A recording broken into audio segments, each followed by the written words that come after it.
స్వాగతం. పెంచిన petrol, diesel, gas ధరలను తగ్గించండి. సిపిఎం, సిపిఐ పార్టీల ఆధ్వర్యంలో సత్యవేడులో రాస్తా రోకో. వామపక్షాలు ఇచ్చిన పిలుపు మేరకు నియోజకవర్గ కేంద్రమైన సత్యవేడులో గాంధీ విగ్రహం వద్ద సిపిఎం, సిపిఐ పార్టీల ఆధ్వర్యంలో ధరలు తగ్గించాలని రాస్తా రోకో నిర్వహించారు. ఈ సందర్భంగా సిపిఎం పార్టీ జిల్లా కార్యదర్శి వర్గ సభ్యులు దాసరి జనార్దన్, సిపిఐ నియోజకవర్గ కార్యదర్శి అంబాకం చిన్ని రాజులు మాట్లాడుతూ కేంద్రంలోని బీజేపీ ప్రభుత్వం అధికారంలోకి వచ్చి 12 సంవత్సరాలు అయినప్పటికీ పెట్రోల్, డీజిల్, గ్యాస్ నిత్యం ధరలు పెంచుతూ ప్రజలను దోపిడీ చేస్తున్నారని విమర్శించారు. మోడీ ప్రభుత్వం అధికారంలోకి రాకముందు 2014లో 400 రూపాయలు గ్యాస్ సిలిండర్ ధర ఉండగా నేడు 1030కు చేరిందని, పెట్రోల్ 75 నుంచి 117కి పెరిగిందని, డీజిల్ 50 రూపాయల నుంచి 110కి పెరిగిందని మండిపడ్డారు.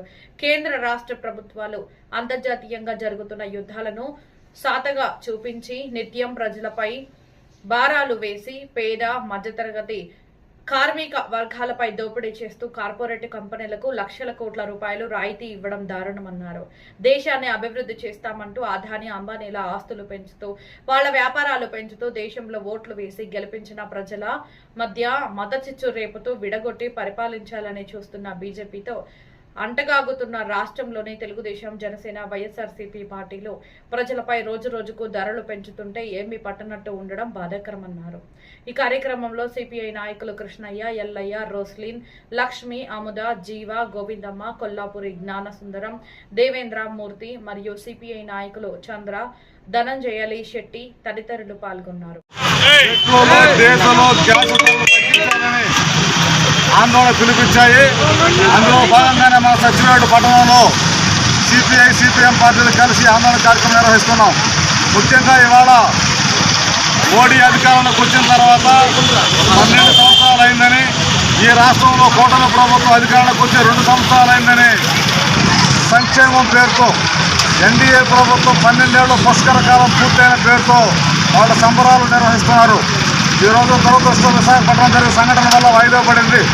మన తిరుపతి పట్టణంలో ఇవాళ ఈరోజు జరుపుకోబోతున్నారు వాళ్ళు, కానీ రేపు పునరుద్ధరణ వాయిదా వేశారు. ఈరోజు ప్రజలకు ఏం మేలు చేశారని వీళ్ళ సంక్షేమం పేరుతోటి ఈ సభలు జరుపుతానని మేము సిపిఎం, సిపిఐ పార్టీగా ప్రశ్నిస్తున్నాం. ముఖ్యంగా మోడీ ప్రభుత్వం అధికారంలోకి వచ్చిన ఈ 12 సంవత్సరాల్లో 12 సంవత్సరాలకు ముందు 2014లో గ్యాస్ ధర 400 రూపాయలు కేవలం సిలిండరు, పెట్రోల్ ధర 75 రూపాయలు, డీజిల్ ధర 50 రూపాయలు ఉండింది. ఇవాళ ఎంత రేట్లో? ఇవాళ గ్యాసు దాదాపు 1030 రూపాయలకు వచ్చింది, పెట్రోల్ 117 రూపాయలకు వచ్చింది, డీజిల్ 105 రూపాయలు పెంచింది. ఎన్ని రేట్లు ఇవాళ ధరలు పెంచారో ప్రజలందరూ కూడా గమనిస్తూ ఉన్నారు. ఈ పెట్రోల్, డీజిల్, గ్యాస్ ధరలు పెరగడం వల్ల నిత్యావసర సరుకుల ధరలు కూడా పెరిగాయి. రవాణా వ్యవస్థలో కీలకంగా ఉండే డీజిల్ వల్ల ఈరోజు రేట్లు పెరగడం వల్ల ఇవాళ ప్రతి ఒక్క ధరలో పెరిగి నిత్యావసర పెరిగింది. అదేవిధంగా ఈరోజు యుద్ధం సాగుతోటి ఇజ్రాయెల్ యుద్ధం, ఇరాన్ యుద్ధం, రకరకాల అమెరికా ఈరోజు ప్రపంచవ్యాప్తంగా యుద్ధాల పేరుతో అనేక దేశాలపైన ఆంక్షలు పెట్టి పన్నులు పెంచి మనకు వస్తున్న పెట్రోల్, డీజిల్ దిగుమతులను కూడా సుంకాలు విధించి ఆ రకంగా ఆయిల్ కంపెనీలకు నష్టం వస్తుందని చెప్పేసి నష్టం సాగుతోటి ఈరోజు పన్నులు పెంచుతున్నారు. కానీ ఇవాళ ఒరిజినల్ పెట్రోల్ ధర 50 రూపాయలు కూడా లేదు.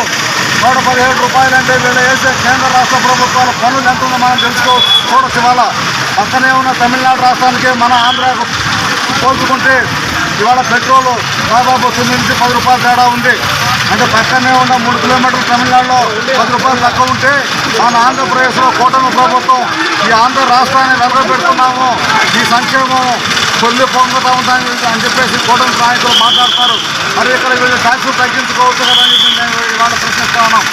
ఇవాళ ట్యాక్సులు తగ్గించుకోకుండా ధరలు పెంచుతున్నారు, రైతులకు ఎరువుల ధరలు పెంచుతున్నారు. ఇవాళ యూరియా ధర పెంచకపోయినా ఇతర కాంప్లెక్స్ ధరలో 2000 రూపాయలు తక్కువ ఏ ఎరువు లేదు.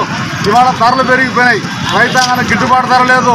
వ్యవసాయ కూలీలకు ఉపాధి పథకాన్ని రద్దు చేశారు, వాళ్ళకి ఇవాళ పని కల్పించే పరిస్థితి లేదు. ఫ్యాక్టరీల్లో కార్మికులకు పని గంటలు పెంచారు, వాళ్ళకే వేతనాలు పెంచే పరిస్థితి లేదు.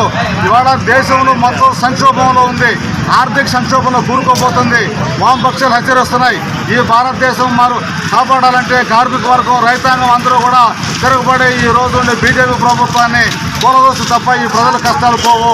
కాబట్టి ప్రజలందరూ కూడా ఈ పెన్షన్ ధరలకు వ్యతిరేకంగా ఆందోళనలో పాల్గొని ఈ ప్రభుత్వం తగిన బుద్ధి చెప్పాలని చెప్పని పిలుపునిస్తూ సిపిఎం పార్టీగా సచివాడు నియోజకవర్గం తరఫున మేము ప్రజలకు విజ్ఞప్తి చేస్తున్నాం.